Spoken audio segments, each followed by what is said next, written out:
Felicia here, and a lot of people are asking how they can use their Cricut Joy Xtra and score.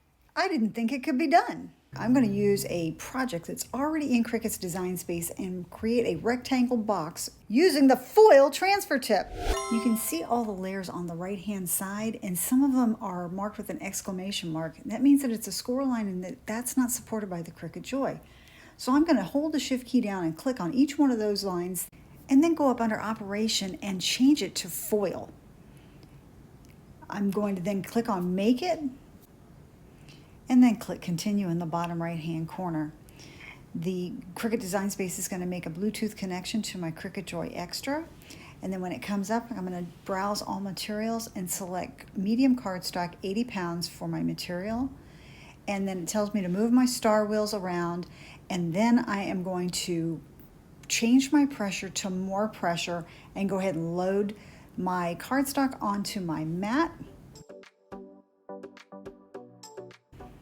And then I'll go ahead and load my mat into my Cricut Joy Xtra.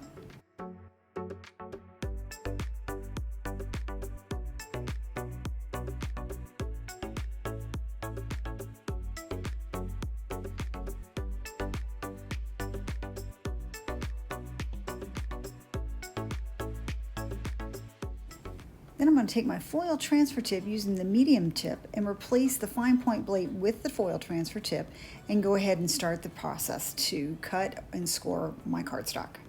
When the scoring is complete, I will go ahead and replace the foil transfer tip with the fine point blade and let the cut process complete.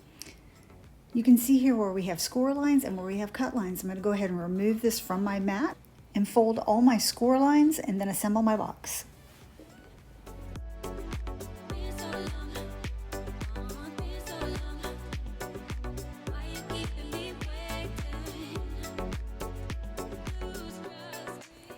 Now that is a hack worth using. Please subscribe, like, share, and comment for more crafting tips and tricks.